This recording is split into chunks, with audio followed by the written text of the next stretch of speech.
Bismillahirrahmanirrahim. Assalamu alaikum everyone.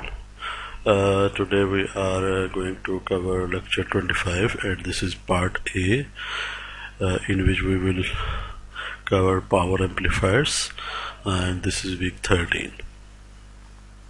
So today's topics are power amplifiers introduction and class A power amplifiers. This is chapter 12, power amplifiers, from the book Electronic Devices and Circuit Theory.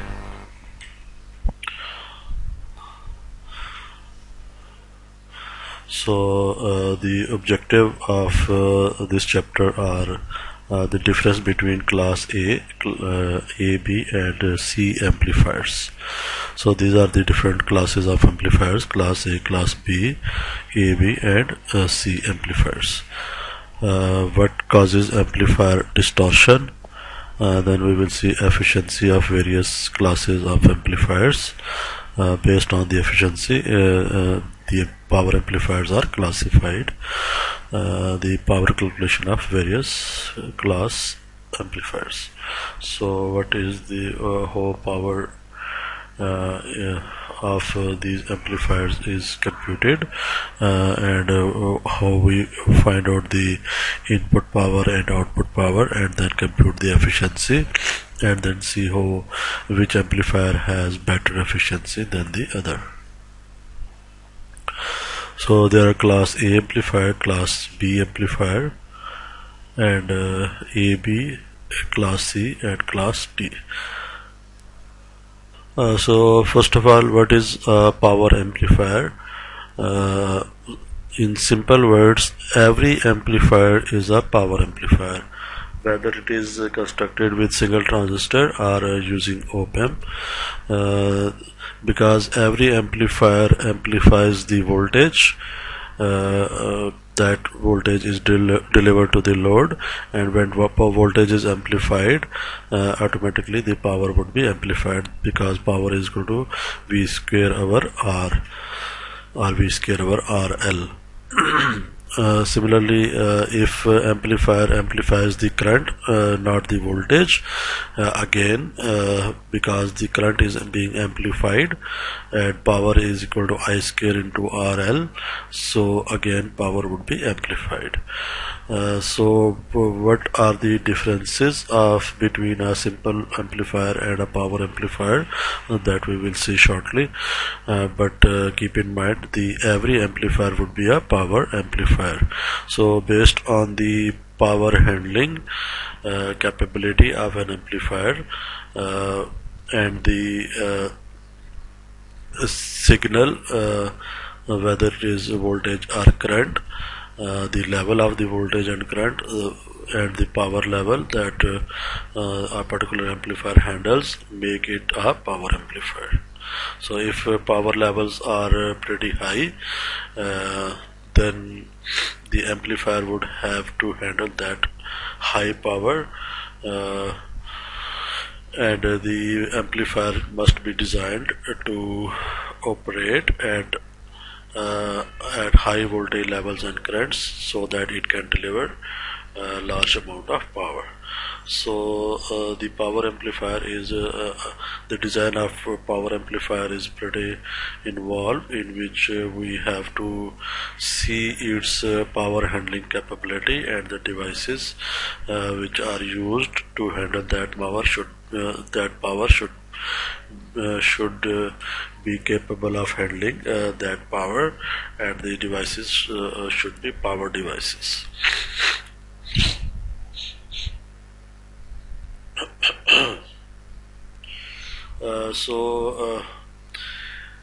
Based upon the location of operating point, and the corresponding impact on the efficiency, we classify the amplifiers in different classes.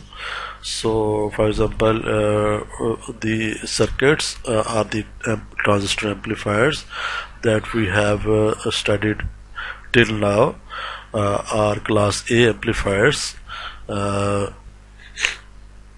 The circuits you covered in your previous course, Electronic Devices and Circuits. in which you studied BJT amplifiers. In those amplifiers, what you do is you first of all bias the amplifier and set the operating point at the middle of the load line, and then you apply the signal, and the signal would swing around that operating point on either side. These amplifiers have minimum distortion, and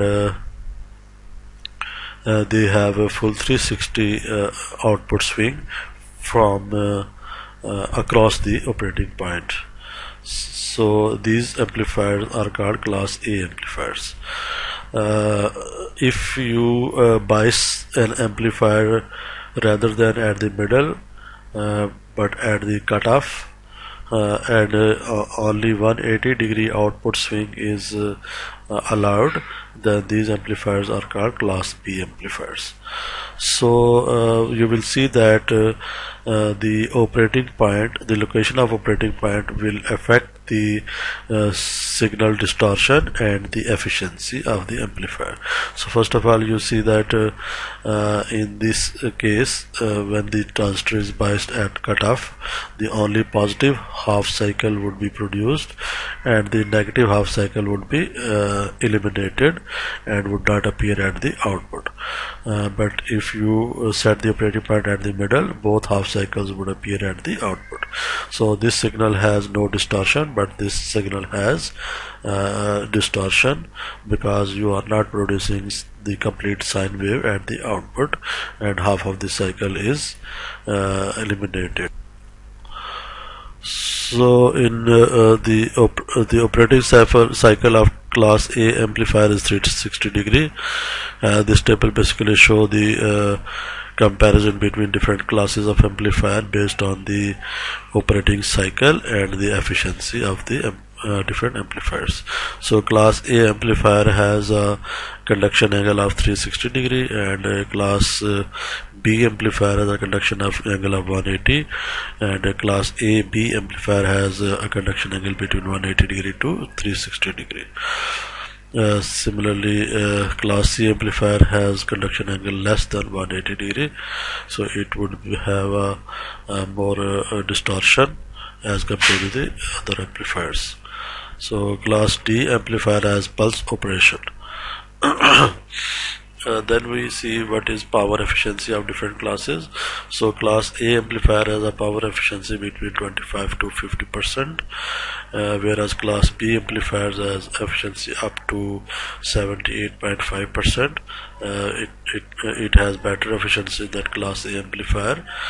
Similarly, class C amplifier has efficiency over 90%.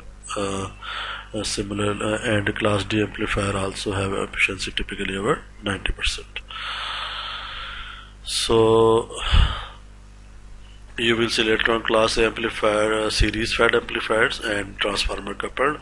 So for series fed amplifier, the efficiency is up to 25%, and for transformer coupled amplifier, the efficiency is up to 50%.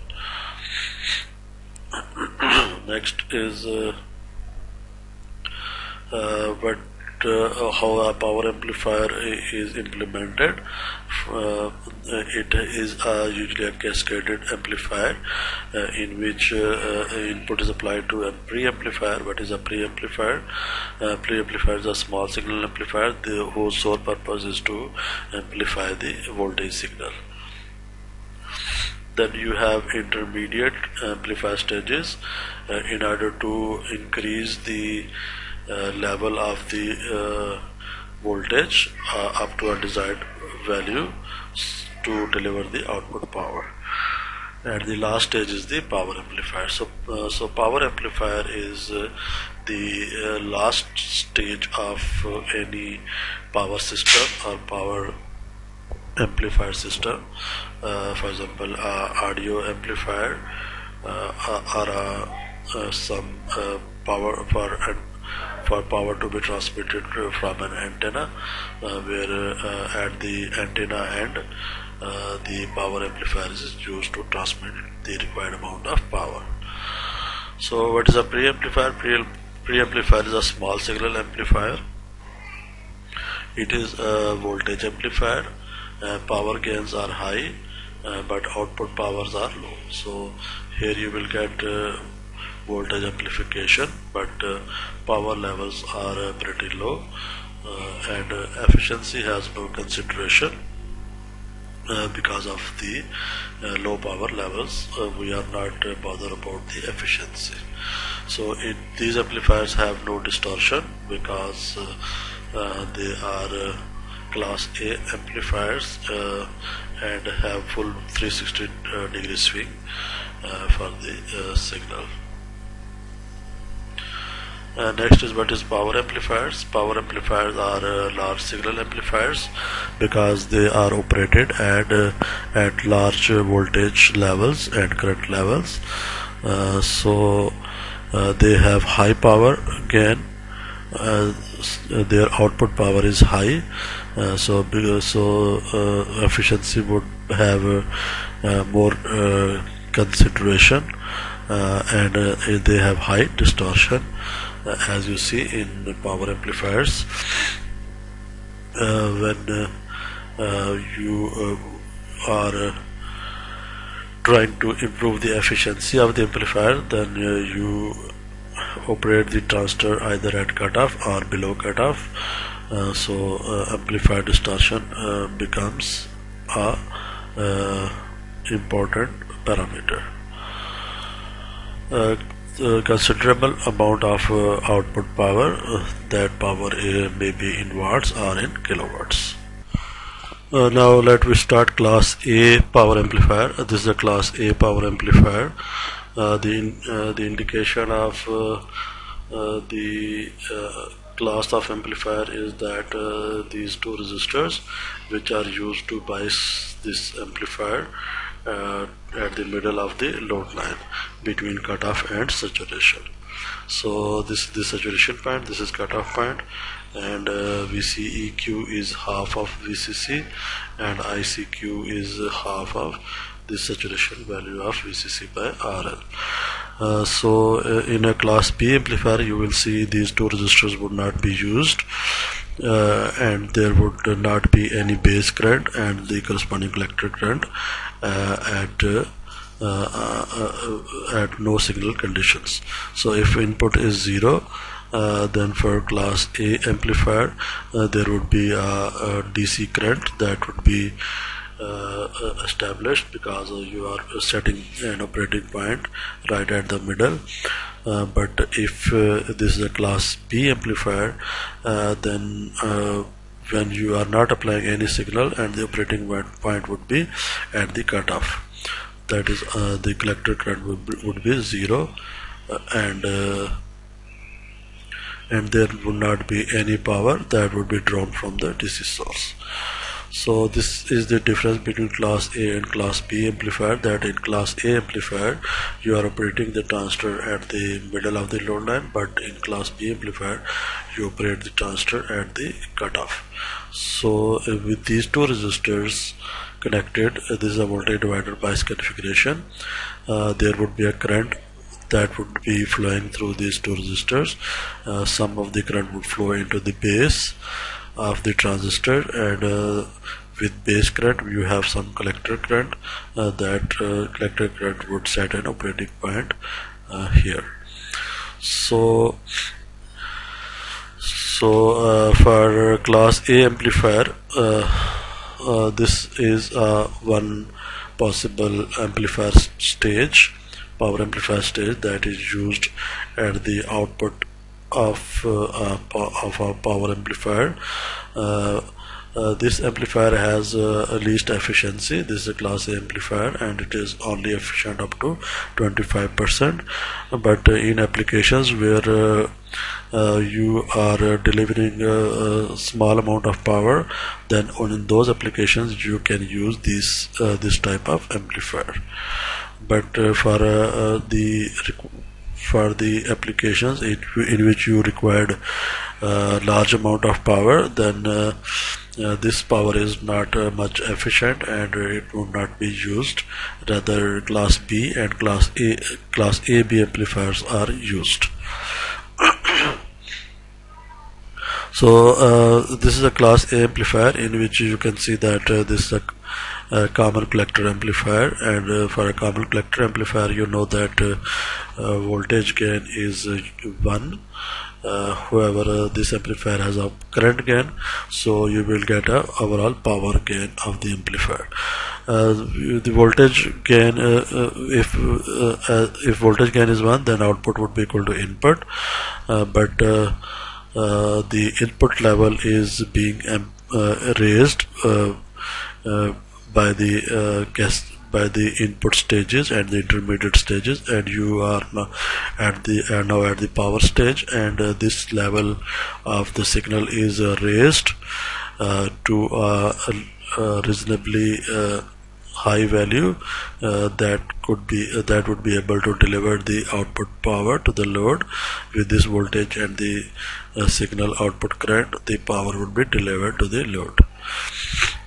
So to produce a undistorted output and maximum swing at the output, the amplifier should be biased at the midpoint of the load line. So this is biased at the midpoint, and at the midpoint the values of the operating point are VC, EQ are half of VCC, and ICQ is VCC by 2RL. And ICQ would be also equal to IEQ, and IE is the voltage at the emitter divided by resistance, and voltage at the emitter is the voltage at the base minus 0.7. So voltage at base minus 0.7 divided by the load resistance would give me the emitter current, that would also be equal to the collector current. Now if we assume that the current that is flowing into the base of the transistor is quite negligible as compared to the current coming from the VCC towards R1. That is, if this condition is valid, that is beta times RL is greater than or equal to 10 times R2, so then this current would be quite negligible. Then we can find out the voltage at the base using this formula that is used that is found by voltage divider rule. So with VBQ here we can find out the input power that is coming from the DC source with no signal condition, that is input signal is 0. Because of the transistor is biased at the middle of the load line, then what would be the power that this amplifier would be consuming? That can be found from the product of voltage into the current being drawn from the power supply. This current has two values, one is flowing into the collector and the other one is in the biasing circuit. So this is the biasing current and this is the collector current. A portion of this current would flow into the base, which results in the collector current. So if we assume that this current is very greater than IB and much less than IC, then we can ignore this portion of the power. We can ignore this term. So the amount of power that is drawn from the power supply under no signal condition would be equal to VCC into ICQ, where ICQ is equal to VCC by 2RL. So input power would be equal to VCC square by 2RL. So this is the input power under no signal. So if VCC is 10 volts, RL is 10 ohm, then if we plug the values, the power is 5 watts. So with the no input signal, this is the power that is being drawn from the power source, DC source. Even this amplifier is not used for delivering any output power. So this is not an efficient way, as the power is being consumed even you are not using the circuit as an amplifier. So it would be rather more efficient way to approach the problem is to unbias the transistor so that there is no power being absorbed by the circuit under the absence of the signal. that is class B amplifier, that you will see that when there is no signal applied and there is no biasing applied, the current would be 0 and power draw from the power battery would be 0, and the power source would remain intact and there would not be any power dissipation. So as you see, input power of 5 watt is continuously dissipated under no signal condition. So the 5 watts are continuously wasted in the amplifier even if no signal is applied, which results in battery consumption even if no signal amplification is occurring. This is why it is an inefficient amplifier and is called class A amplifier. Next, when we apply this signal, the signal would swing around the operating point. On one side it would go to VCC and on the other side it would go to 0, so that the peak to peak value would be VCC and peak value would be equal to VCC by 2. So this is the maximum swing that the signal can achieve at this point. On one side it would go to VCC and on other side it could go on to 0 when the transistor is off, that is the current is 0, then this voltage would be 0 at this point. Then what would be the signal current that would flow into the load? We can find out from the voltage. That voltage peak value of the current would be peak value of voltage divided by the resistance. This is the peak value of the current. This is the input DC power. Then what would be the output DC power? Output power DC power would be equal to the output voltage into the output current. This is the RMS value of the output voltage and this is the RMS value of the output current, where this is peak value of the voltage and this is peak value of the current. So output power would be equal to Vp square divided by 2RL, from which we can find out the power wasted. Power wasted is equal to input power minus the output power. So input power we have computed by this expression and the output power is this Vp square over 2RL. So when there is no signal applied at the input, then this term would be 0 and power wasted would be equal to this much. So all of the input power would be wasted into the circuit. So this is the useful output power when the signal is applied. So how much power would be wasted in this circuit under no signal conditions, that we can compute by this formula this is the formula, that is the input power dissipated in the circuit. How much power would be dissipated in this transistor and how much would be dissipated in the load, that we can find out here. The DC power dissipated in transistor and the load, that would be in transistor, it would be VCEQ into ICQ. VCEQ is equal to VCC by 2 and ICQ is equal to VCC by 2RL, so it would be VCC square by 4RL, and power dissipation in load would be equal to load current square into the load resistance. Load current is ICQ and ICQ is VCC by 2RL, then square it into RL, that will give me the load power. So you can see that half of the power would be dissipated in transistor and half would be dissipated in load.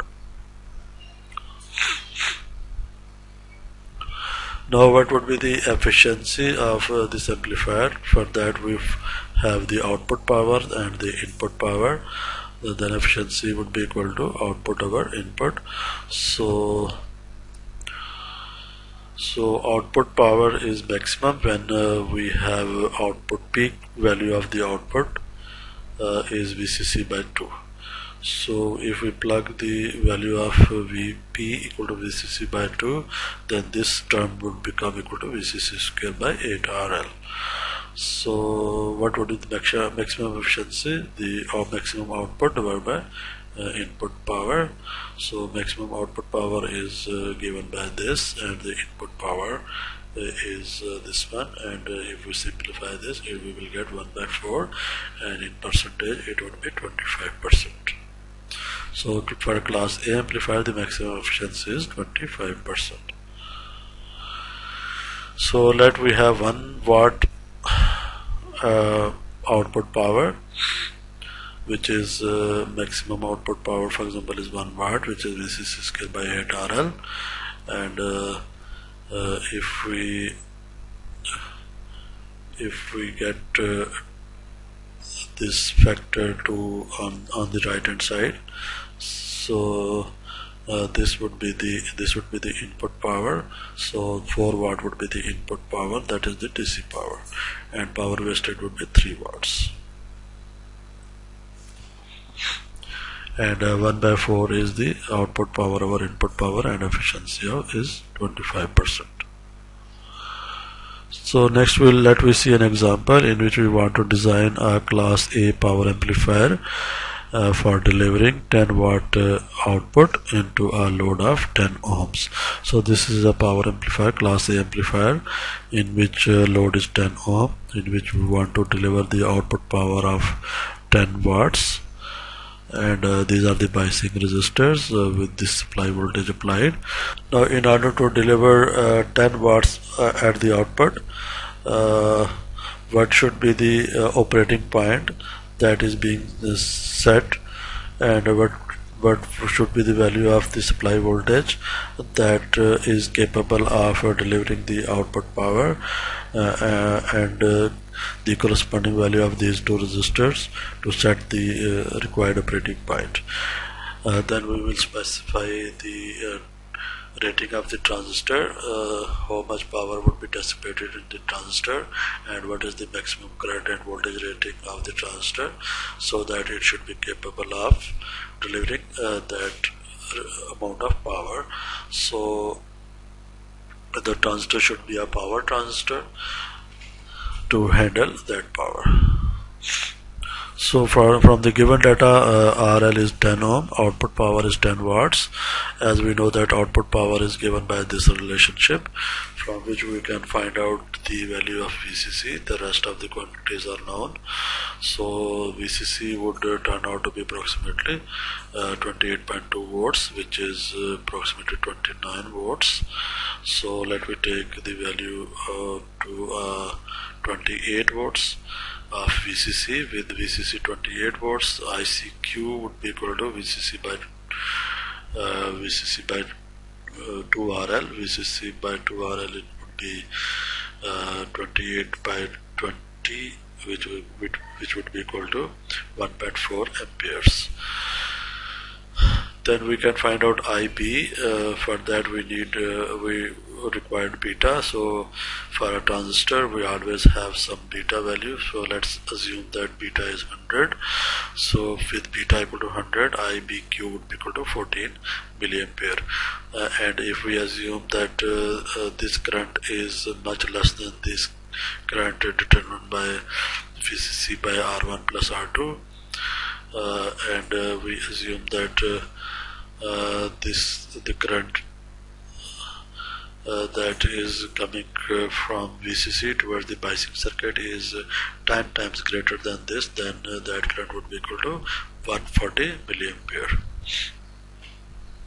Now in order to set 14 volts at this point, because VCC is 28 volts and Q point is 14 volts, so 14 volts across transistor and 14 volts across load.